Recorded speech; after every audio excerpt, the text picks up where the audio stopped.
Find a way to become a servant of many. That's the key to greatness. See, if you will share, no telling what will come back your way if you will share. Be concerned about helping somebody else with their language, and help them with their lifestyle, and help them with their philosophical conclusions. Help them with learning better the taste of life and the uniqueness of life. Help them with their financial plan. Ask a few questions. Sharing is a unique human capacity. Everybody has the ability to share. How much you share, of course, is a matter of attitude and the personal conclusions you've come to about your life and what to do about it. But sharing is unique. Here's what's unique about sharing. The more you give, the more you become. It's one of the paradoxes of life. You give away, but you become bigger. It would look like if you would share, you'd become less. But see, that's not true. It's one of those unique life processes. It's like one of those questions you ask when you have your first child. You love it dearly. You say, well, if I have another child, do I have to divide my love in half? And the answer is surprisingly no. From somewhere comes this unbelievable capacity to love the other one as much as you did the first one. So, sharing makes you bigger. Now, here's one of the reasons to share. Share on purpose so that you become bigger. Not only for the effect that it will have on other people, but for the effect it will have on you. The golden rule is a way to be intelligently selfish. The golden rule says, if you want this big flow coming from lots of people, nothing wrong with that. But if you want this big flow coming from lots of people, here's what you must do. Here's the formula. Now that's sort of being intelligently selfish, isn't it? This big flow of awareness and love and profit and uniqueness coming from lots of people, that's a bit selfish. But it says, the golden rule says, here's how you get it. It says what? First three words. Do for others. See, that's how you get this big flow coming your way. And the more you do for more, the bigger the flow. The guy says, well, about the best I can do is take care of myself. Well, that's a poor man talking. Always will be poor. Poor in spirit and poor in money and poor every other way. If you just take care of yourself, you will be limited in every respect. The master teacher said, here's the key to wealth and fortune. He who wishes to be great, the greatest, notwithstanding, he who wishes to be the greatest, whether it's in wealth or awareness or uniqueness or response or results, here's the key to wealth. See, the best way to cure your own bills is to be concerned about other people's bills. The best way to get your own car notes paid is to worry about other people's car note, not yours. If you worry about yours, it'll be hard to pay. Worry about others, it'll be easy to pay. People say, well, I'm grateful here. Thanks for helping me here. You just can't believe. One of my friends went to another one of our mutual wealthy friends and said, I've got a project, William. His name was William.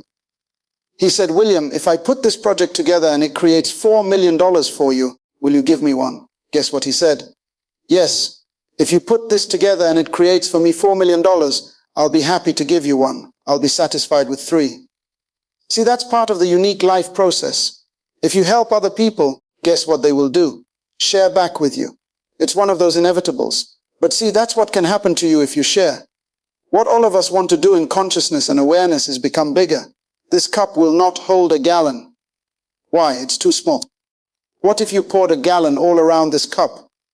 See, it still will only hold this much, because it's too small. Now, see, some people are so small in their thinking and their awareness, you could pour happiness all around them.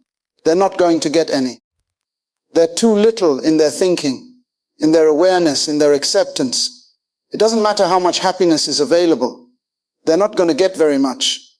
And you're not going to get very much happiness out of the next experience if you don't grow, if you don't expand. And one of the best ways to expand in your consciousness is by sharing. Touch somebody else's life.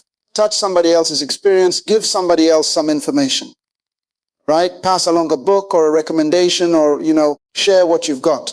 And sure enough, your capacity grows and grows and grows. Now, when joy is passed out, you get 3 times as much as you used to. And somebody wonders, how come you're happier now this year than you were last year? And it's simply because you're growing. Happiness is always available. But you can only have what you can hold. Prosperity is always available. But you can only keep what you can hold. So what you want to do is create this capacity, this awareness, this growth experience, so that when joy and happiness and prosperity and unique things are passed out, you get to hold more. Now you must also understand that you can also hold more sadness. But sadness is a life experience. You can hold more disappointment, but disappointment is a life experience. But see now, with the depths of awareness and understanding, you hold it and it becomes not bitter, but it becomes commodity. It becomes experience. It becomes valuable. So that when you talk to the next person that's going through some difficult times, you can reach them with your experience because you've been there, you've tasted it. So we all want to grow in our awareness and taste and capacity. A major thing to do when this weekend is over is deliberately figure ways to share. Now there's a lot of things to share. Share your money, share your time, share your knowledge. That kind of sharing has incredible value. And people who share with us see what great value that is. See just the words and the actions and the sharing muse and the capacity. See, that's what fills your cup. That's what gives you this incredible uniqueness of living, knowing what it's like to be human in all respects. People who share incredible. Then one of the most important things to share is your philosophy. Your perception of life is bound to help somebody. If you show somebody your viewpoint, your vantage point, sure enough, it's going to be revealing to somebody else.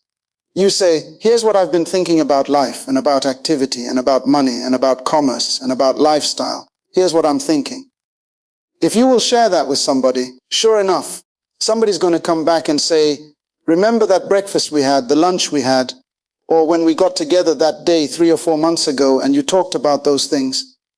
I've never forgotten that. In fact, I've started to make changes in my life already.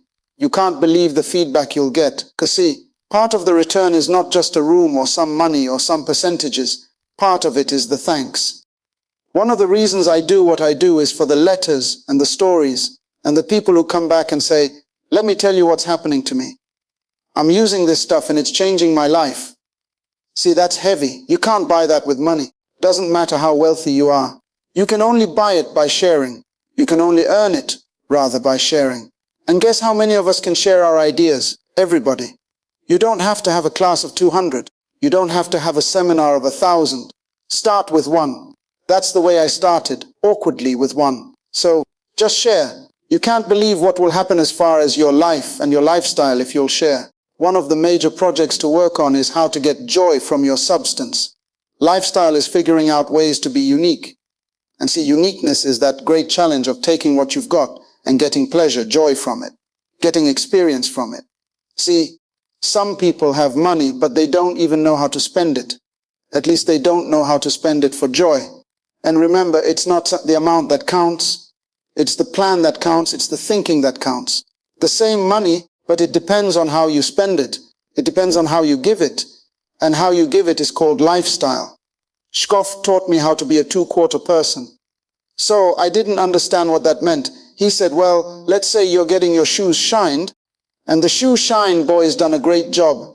And he's whistled and talked and kept you entertained. And you look down, you got one of the world's great shines. So you reach in your pocket and you pay him.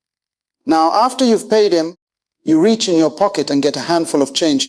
And the thought occurs to you, shall I give him 1/4 or 2/4 for a tip for my fabulous shine? Shoff said, here's lifestyle. If two amounts pop in your mind for giving, like 1/4 or 2/4, Shoff said, always go for the higher amount. He said, become a 2/4 person. I said, well, what difference would that make? He said, all the difference in the world being a 1/4 person versus a 2/4 person. Now, you got 1/4 or 2/4, so it's not the amount that's going to be the problem. The problem is how you spend it.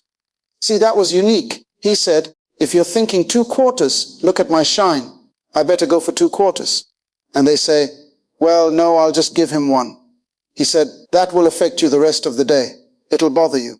Sure enough, right in the middle of the day, you'll look down, see your shine and say, I got to be cheap. 1 lousy quarter. He said, it'll affect you. But he said, if you go for the 2/4, he said, that'll affect you the rest of the day. You'll be happier. Shaf said, you cannot believe the good feelings you can buy for just a quarter. See, I didn't understand that. Then I learned, it's not the amount, it's the thought, it's the idea. Become a 2/4 person. But it's called giving it up front instead of behind. Now, it doesn't mean you can do it every time, but it means you just think of ways to be unique. Think of ways. But it doesn't take that much. You don't really have to be wealthy. All you have to be is smart. Smart intelligence. Intellect is the measure of value. It is said the saints lived simply, not because they were holier, but because they were smarter. Could be, they were wiser. The simple things of life can many times be the most valuable. Lifestyle, learning how to spend your money, learning what to do with it. Anticipating versus waiting till the last minute, it's called lifestyle. You can't believe how for such small amounts you can change your whole life by changing your attitude, your procedure, your lifestyle. Anticipating versus being reluctant. Figuring out ways to do it with joy instead of animosity. Lifestyle. Remember, it's not the amount that counts, it's the plan that counts. Lifestyle, learning how to live. See, once you've put this all together, you will anticipate every day. You can't wait for the morning to come. You can't wait to get started. You can't wait to get at it. You can't wait to put your plan into action. You can't wait for all the little surprises you've got ready for some people. You can't wait to execute lifestyle and be more productive and progressive and learn and grow. That now it will be an investment in your progress. It'll be an investment in your language. You can't believe what it'll do in getting you a promotion on the job. All things will reflect what you do concerning how you live.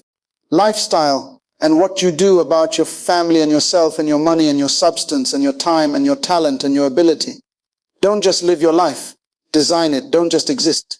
Grow, change, develop, become unique, and it'll add a whole new dimension to your life. It's called lifestyle.